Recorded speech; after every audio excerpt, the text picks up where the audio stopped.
എന്റെ ഹൃദയത്തിൽ നിറഞ്ഞോരീണം ഒരു മുളം ചണ്ടിലൂടൊഴുകി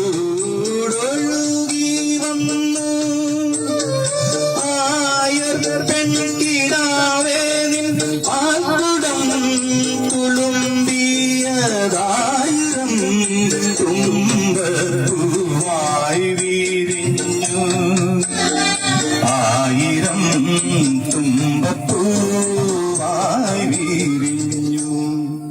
വിനോദയാത്രക്കാർക്ക് വേണ്ടി പാട്ടുപാടി വൈറലായ ചേർത്തല ഡിപ്പോയിലെ രാജേന്ദ്രൻ ചേട്ടൻ എന്നോടൊപ്പം ഉണ്ട്. പാട്ട് പഠിച്ചിട്ടുണ്ടോ?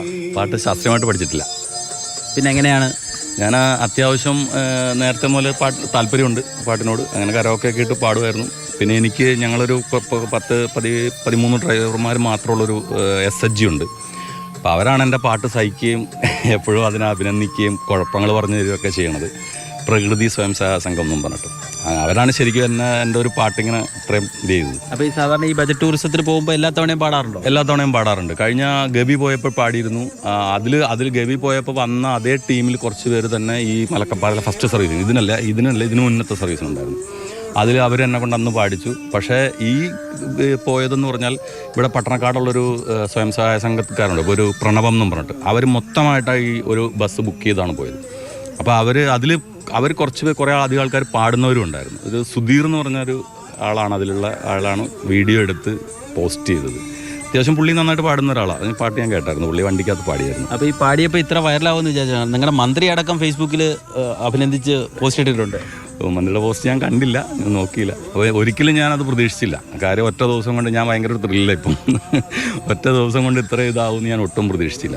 പുള്ളി മണ്ണിരി വള്ളി പെണ്ണിനെ കണ്ട നേരത്ത് കള്ളക്കണ്ണൊളി കാട്ടി വേലവൻ വള്ളി നേരക്ക്.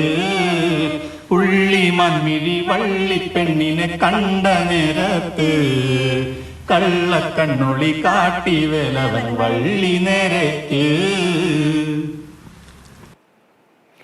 രഘുനാഥ് നാരായണനുണ്ട്. രഘു, അദ്ദേഹത്തിൻ്റെ പ്രതികരണം കേട്ടപ്പോൾ അല്ലേ രഘുവിന് ഒരു സന്തോഷം തോന്നിക്കാണും. കാരണം അദ്ദേഹവും ഇങ്ങനെ കിട്ടിയൊരു അല്ലെ ആളുകൾ, നമ്മളൊരു പാട്ട് പാടുകയോ അല്ലെങ്കിൽ എന്തെങ്കിലും ചെയ്യുമ്പോൾ ആളുകൾ കയ്യടിയോടുകൂടി സ്വീകരിക്കുക, നല്ല കാര്യം പറയാമെന്ന് പറഞ്ഞാൽ ഒരുപാട് സന്തോഷം എല്ലാവർക്കും ഉള്ളതാണ്. അപ്പോൾ അത് അദ്ദേഹം മറച്ചു വയ്ക്കുന്നില്ല. ഇനിയും പാട്ടുകൾ ഒരുപാടുണ്ടാവട്ടെ, യാത്രകൾ ഹിറ്റാവട്ടെ അല്ലേ? അതെ, എന്ന് മാത്രവുമല്ല നമുക്കറിയാവുന്നതുപോലെ തന്നെ KSRTC ഡ്രൈവറും തിരുവനന്തപുരം കോർപ്പറേഷൻ മേയർ ആര്യ രാജേന്ദ്രനും തമ്മിലുള്ള തർക്കം വലിയ സജീവമായ ചർച്ചയായി നിൽക്കുന്ന ഘട്ടത്തിലാണ് ഒരു KSRTC ഡ്രൈവറുടെ പാട്ട് വൈറലാകുന്നത്. മായാജാലം. അതെ അതെ അതെ അതെ അതെ കാരണം കലയും സംഗീതവും ഒക്കെ മനുഷ്യനെ ഇണക്കുന്ന, പരസ്പരം ചേർത്ത് നിൽക്കുന്ന ഒരു വളരെ ദൈവീകമായൊരു സാധനമാണല്ലോ. എന്തായാലും പാട്ട് പാടുക, പാട്ട് കേൾക്കുക എന്നുള്ളത് ഇഷ്ടപ്പെടാത്തവരായി ആരും ഉണ്ടാവില്ല, പ്രത്യേകിച്ച് വിനോദയാത്രയ്ക്കൊക്കെ പോകുമ്പോൾ. സാധാരണ നിലയിൽ നമ്മൾ തന്നെ എവിടെയെങ്കിലുമൊക്കെ പോകുമ്പോൾ, യാത്രയൊക്കെ പോകുമ്പോൾ, അല്ലെങ്കിൽ ഒന്ന് നല്ല മൂഡായിരിക്കുമ്പോൾ എപ്പോഴും ചെയ്യുന്ന ആദ്യത്തെ പരിപാടി എന്ന് പറയുന്നത് പാട്ട് പാടുക എന്നുള്ളതാണ്.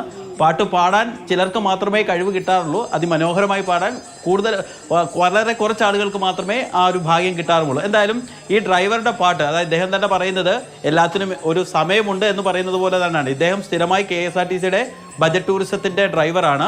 എല്ലാ യാത്രകളിലും അദ്ദേഹം പാട്ട് പാടാറുണ്ട്. പക്ഷേ ഈ പാട്ടാണ് അദ്ദേഹത്തെ വൈറലാക്കിയത്. അതാണ് ഞാൻ പറഞ്ഞത്, എല്ലാത്തിനും അതിൻ്റേതായ സമയമുണ്ട്. ഈ പാട്ട് കൊണ്ട് അദ്ദേഹം വൈറലായിരിക്കുന്നു. നമ്മൾ സംസാരിച്ചപ്പോൾ പറഞ്ഞപ്പോൾ അദ്ദേഹം വലിയൊരു സ്റ്റാറാണ് നാട്ടിൽ. പുറത്ത് കടയിലോട്ട് പോകുമ്പോഴും ജോലിക്കൊക്കെ പോകുമ്പോഴും വണ്ടി ഡ്രൈവ് ചെയ്യുമ്പോഴൊക്കെ ആ ചേട്ടാ പാട്ട് കണ്ടിരുന്നു, നല്ല സൂപ്പർ പാട്ടാണ് എന്ന് പറയുന്ന രീതിയിലേക്ക് അദ്ദേഹം വളർന്നിരിക്കുന്നു, വലുതായിരിക്കുന്നു. ബജറ്റ് ടൂറിസം എന്ന് ആളുകളിനെ യാത്രയ്ക്ക് പോകായിരിക്കല്ലേ രഘു? അങ്ങനെ കൂടെ ഒരു പ്ലസ് KSRTC കിട്ടും. അതെ അതെ, ഒന്നാമത് ചെലവ് കുറഞ്ഞ് ടൂറിസം സ്ഥലത്തേക്ക് പോവുകയും ചെയ്യാം, ചുരുങ്ങിയ ചെലവിൽ നല്ല പാട്ടും കേൾക്കാം എന്നുള്ളൊരു കോംബോ ഓഫർ ആയിരിക്കും ചിലപ്പോൾ ഒരുപക്ഷെ KSRTC മുന്നോട്ട് വെക്കുക. കാരണം ഒരു നഷ്ടത്തിൽ നിന്ന് നഷ്ടത്തിലേക്ക് പോകുന്ന KSRTC ഇത്തരം ചില പരിപാടികളിലൂടെ വരുമാനം കണ്ടെത്തുന്നുണ്ട്, പ്രത്യേകിച്ച് ബജറ്റ് ടൂറിസം. അതിന് ശരി.